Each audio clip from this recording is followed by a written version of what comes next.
O Senhor esteja convosco. Proclamação do Evangelho de Jesus Cristo segundo Mateus.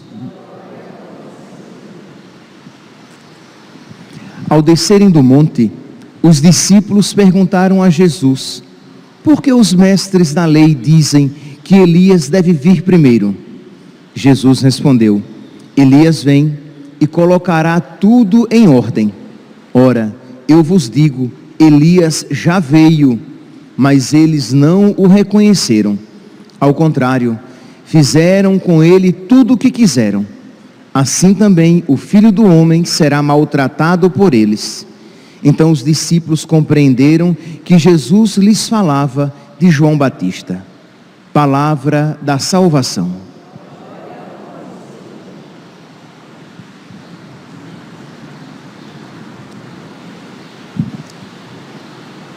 Caríssimos irmãos e irmãs, estamos num sábado e providencialmente este sábado cai no dia 10 de dezembro, em que a igreja celebra a memória de Nossa Senhora de Loreto. É uma memória que é muito adequada que nós a celebremos, né?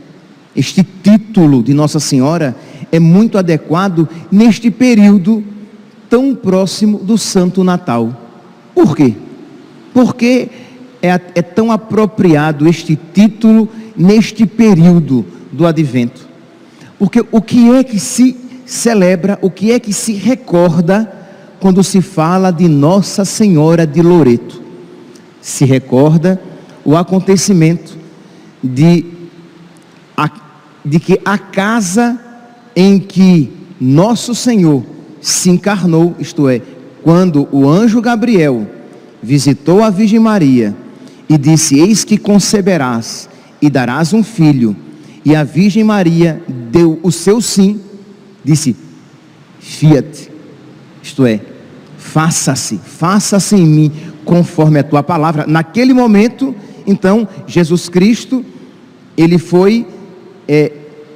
entrou, a segunda pessoa da Santíssima Trindade, habitou no ventre da Virgem Maria, tomando as suas entranhas, começando a se fazer corpo a partir das entranhas da Virgem Maria.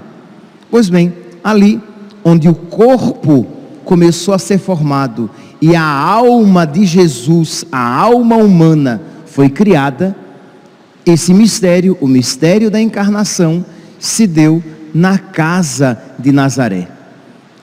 O verbum caro factum est. Isto é, quando o verbo de Deus se fez carne e habitou entre nós. E isso aconteceu lá naquela casa de Nazaré. Pois bem, esse mistério da encarnação, que vocês podem encontrar apenas aqui por curiosidade, vocês podem pegar depois Lucas, capítulo 1, versículo 26, que diz: no 6º mês, o anjo Gabriel foi enviado por Deus a uma cidade da Galileia chamada Nazaré, a uma virgem desposada com um homem que se chamava José. Ele era da casa de Davi e o nome da virgem era Maria. O anjo entrou naquela casa, versículo 31, e disse: eis que conceberás e darás à luz um filho. Por isso, o ente santo que nascer de ti será chamado Filho do Altíssimo. Então disse Maria: eis aqui a serva do Senhor, faça-se em mim segundo a tua palavra. Então, do versículo 26 ao versículo 38, Lucas, capítulo 1, versículo 26 ao versículo 38, quem quiser depois refletir e meditar. Pois bem, esta realidade tão adequada, por quê? Porque aquele que se encarnou no ventre da Virgem Maria, na casa de Nazaré, depois nasceu e foi deitado na manjedoura. Pois bem, esta casa então diz que em 1294, por ocasião, isto é, já no século XIII, essa casa sempre foi venerada como a casa da Virgem Maria, como a casa em que Jesus se encarnou no ventre da Virgem Maria, em que Jesus cresceu também. Pois bem, esta casa, em 1294, por ocasião da invasão dos muçulmanos, essa casa Deus enviou os anjos para transportarem, para transladarem para a Itália. Você pode dizer, padre, misericórdia, isso aí assim deve ser uma história, né? Como é assim que os anjos a transportaram? Porque diz a tradição que ela foi transladada pelos anjos. Ok, meu santo, entenda. Como os milagres da história, eles não são da história quer dizer, a partir do período apostólico. Eu espero que pelo menos os milagres relatados na Sagrada Escritura você acredite, né? Eu espero que você acredite que Jesus Cristo, Ele multiplicou os pães. Eu espero que você acredite que Jesus andou sobre as águas, porque há teólogos que se dizem cristãos, mas que não acreditam na ação sobrenatural de Deus. Eu espero que você acredite que Jesus fez o cego ver, o mudo falar, o morto voltar à vida. Eu espero que você acredite nos milagres do Antigo Testamento, mas os milagres extrabíblicos, nós não estamos obrigados a dar o nosso crédito. Mas antes que você diga que isso é uma criação da Idade Média, que isso é um fato muito extraordinário, vamos aqui para algumas evidências que de alguma maneira nos chamam a dar um crédito. Imagine aqui que essa casa, a casa de Nazaré, as suas 3 paredes, porque a 4ª parede era uma gruta, essas 3 paredes, elas foram transportadas inteiras para a Itália, de Loreto, para a região de Loreto, que pertencia ao território pontifício, ao território dirigido, regido, dominado pelo Papa. Ora, imagine, a casa sai lá de Nazaré e vai para Loreto com as paredes intactas. Aí você vai dizer, você tem conhecimento de engenharia, e você diz, padre, mas a Idade Média, ela tinha já algum conhecimento, alguma tecnologia que era capaz de transportar paredes inteiras de um lugar para o outro. Eu vou dizer, nossa rapaz, você é bem informado, não é verdade?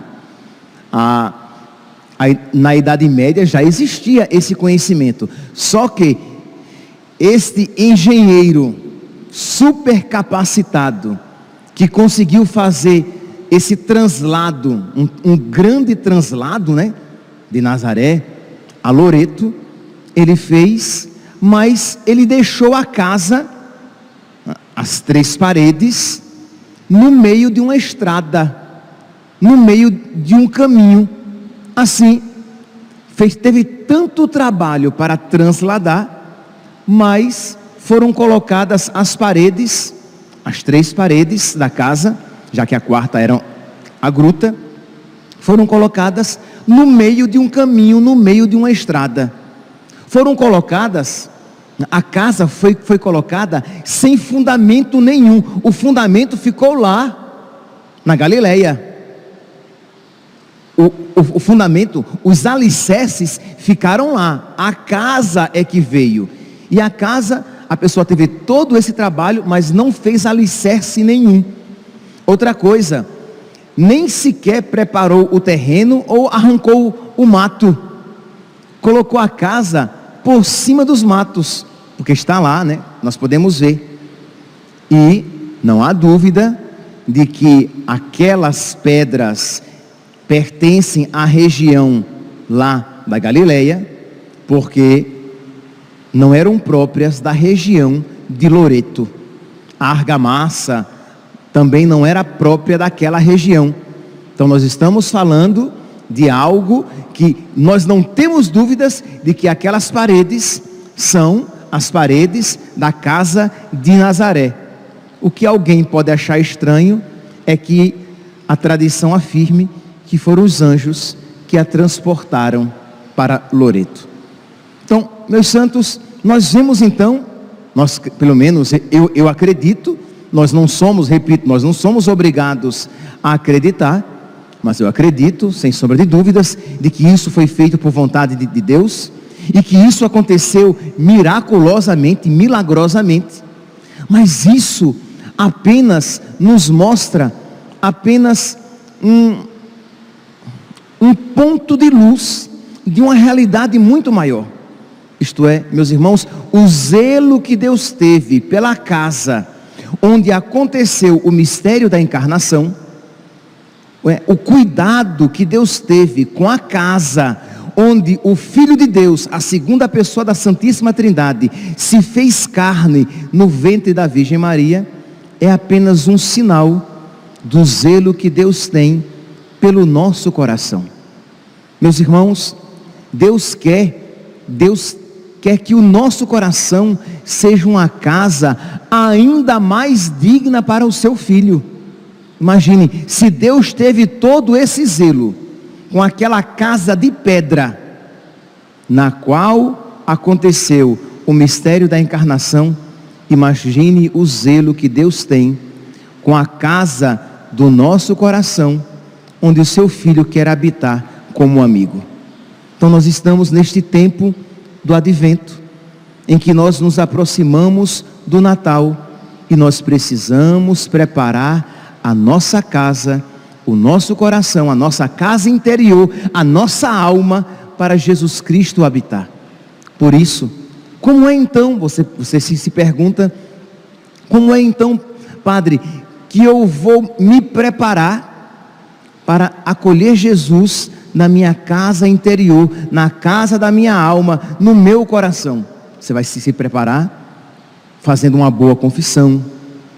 Quando você faz uma confissão, a sua alma fica mais do que nunca apropriada, bela, para acolher Jesus. E Deus lhe providenciará as graças de que você precisa para fazer uma boa confissão. Isto é, Deus não apenas providenciará a graça de você fazer uma confissão. Quando Deus providencia sacerdotes, Deus providencia a graça para você fazer uma confissão. Mas Deus providenciará as graças para que você faça uma boa confissão. Então, se você se puser em oração, se você reservar um tempinho do seu dia e analisar na sua história, no seu coração,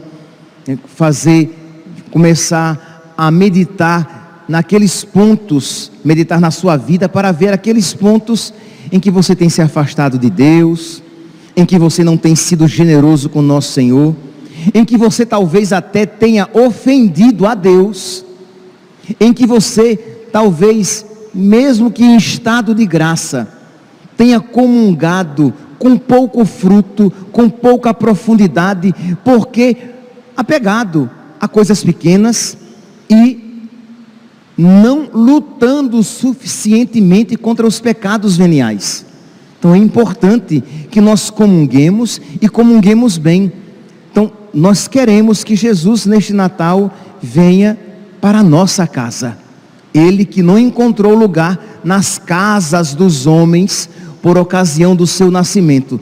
E se Deus teve cuidado com a casa de pedra, muito mais Deus terá cuidado com a casa espiritual que somos nós.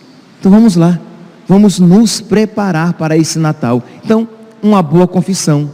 Segundo, não apenas estar em estado de graça. É claro que é primordial, é claro que é fundamental que estejamos em estado de graça, que não estejamos na infidelidade do pecado mortal, mas não é suficiente. Imagine aqui, deixa eu dar um exemplo que talvez venha a clarear melhor. Imagine aqui um marido que ele não trai a esposa. Eles são casados, ele não trai a esposa, ele é fiel, ele não olha, ele não olha para nenhuma mulher na rua. E quando as vê, ele procura olhar como suas irmãs, como filhas de Deus. Ele procura ser fiel mesmo à sua esposa, mas ele não é delicado com ela em casa, ele não conversa com ela, ele mal diz bom dia para ela. Ele não atrai, ele não está traindo, ele não está em pecado mortal, ele não está sendo infiel às promessas que ele fez no matrimônio, pelo menos naquilo que diz respeito à fidelidade. Mas ele a trata com rispidez. A esposa às vezes está chorando e ele nem pergunta por quê. Ela adoece, ela que vai comprar remédio, senão morra. Ele não cuida dela, entendeu?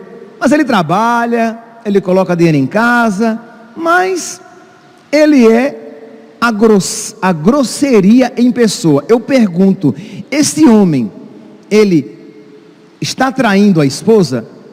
Não, ele não está traindo a esposa, mas ele está amando a esposa? Não. Ninguém vai dizer que esse homem, que não tem paciência para conversar com a mulher, que ele é um bom marido, embora ele não a esteja traindo com ninguém. Ele é fidelíssimo. Então você às vezes, você pega os pecados mortais e diz: não, eu não estou matando, eu não estou roubando, eu não estou pecando contra a castidade, eu não estou levantando falso testemunho. Mas percebe que você olha para Deus como um senhor bravo e se comporta como se você fosse um escravo, e só faz para Deus aquilo que estiver estritamente delimitado. É como um funcionário que larga, que pode sair às 18 horas, e quando dá 18 horas, ele não espera passar nem 10 segundos. Tchau, não tenho mais obrigação com você. Então quer dizer, você vai, você se confessa, porque você quer comungar no Natal, mas você não tem um zelo, um amor, uma amizade, a generosidade que é própria do amor. Porque quem ama é generoso, como diria Santa Teresinha do Menino Jesus, e Santo Agostinho já dizia isso, e outros santos disseram, e todos eles isso viveram. Quem ama não sabe calcular. A medida do amor é amar sem medida. É próprio de quem ama querer se dar, e se dá cada vez mais. Então, se nós queremos receber o amado da nossa alma, se nós queremos receber aquele menino que quer habitar no nosso coração, nós precisamos ir além do que uma simples confissão, que é necessária. É necessário que estejamos em estado de graça, mas é mais necessário que estejamos em estado de um amor mais generoso, de um amor mais dedicado. Então, a vida de oração, a prática de algumas virtudes, de você dizer assim: durante este tempo do advento, eu vou me exercitar na paciência, eu vou me exercitar na paciência com meu pai, com a minha mãe, com a minha esposa, com o meu patrão, com o meu marido. Eu não sei qual é a situação concreta, mas algumas virtudes eu vou aprender a silenciar mais, a guardar mais a minha língua. Eu tenho falado demais. É verdade, talvez não esteja falando coisas erradas, mas eu tenho exagerado nos meus comentários. Vou me ater mais ao silêncio. Eu vou me dedicar uns 10 minutinhos mais à oração. Eu vou agora que se aproxima, agora a partir do dia 17, se aproxima a Semana Santa do Natal. Então você já começa a se preparar para na Semana Santa do Natal. Sim, o Natal tem uma Semana Santa, uma semana que nos prepara para o Natal, eu vou viver mais intensamente a oração e a penitência, porque eu quero acolher Jesus na minha casa limpa e iluminada. Nós iluminamos as nossas casas, nós enfeitamos as nossas casas para celebrar o Natal, mas isso deve ser um reflexo da iluminação da nossa casa interior. Nós temos aqui a nossa manjedoura, em que o menino Jesus será deitado aqui nessa manjedoura. E vocês podem ver, talvez se vocês se aproximarem, vocês vão ver que aqui aos pés da manjedoura tem umas palhinhas. Esse era um costume do convento de Santa Teresa de Calcutá, em que as pessoas durante o advento, representando cada obra de caridade, cada obra de piedade, cada obra de amor feitas por Nosso Senhor, uma palhinha dessa era colocada na manjedoura, para que na noite do Natal, Jesus fosse deitado sobre as nossas boas obras. É um simbolismo tão bonito, você saber que Jesus não está deitado simplesmente em palhas, mas Ele está deitado sobre aquela penitência que você fez por amor a Ele. Ele está deitado sobre aquele terço que você rezou quando estava com tanto sono, mas você rezou por amor a Ele, unido a Nossa Senhora. Ele se deitou sobre aquela palhinha que representa aquela luta contra aquele pecado venial, no qual você cai tantas vezes e que você o combateu tenazmente durante o tempo do advento. Ele está deitado sobre aquela palhinha que significa aquela confissão que você fez em preparação para o Natal. Ele está deitado sobre aquele pecado com o qual você rompeu na sua vida. Ele está deitado sobre aquela palhinha que representa aquela cesta básica que você trouxe para doar para os pobres, que eu tenho pedido que vocês, aqueles que puderem, ou aquele alimento não perecível que você trouxe para os pobres. E Nosso Senhor se alegrará tanto, porque Ele está vendo que de alguma maneira nós estamos nos preparando para a sua chegada. E Deus, que cuidou das paredes da casa de Nazaré, não deixará de cuidar das paredes da nossa alma, para que bem acolham o seu Filho. Que nós então, meus santos, nos preparemos com mais empenho, com mais entusiasmo, para que, quando por ocasião do Natal, no dia 25, nós estejamos com a nossa casa, com a nossa alma, com o nosso coração preparado para receber o nosso Deus. Louvado seja nosso Senhor Jesus Cristo, para sempre seja louvado.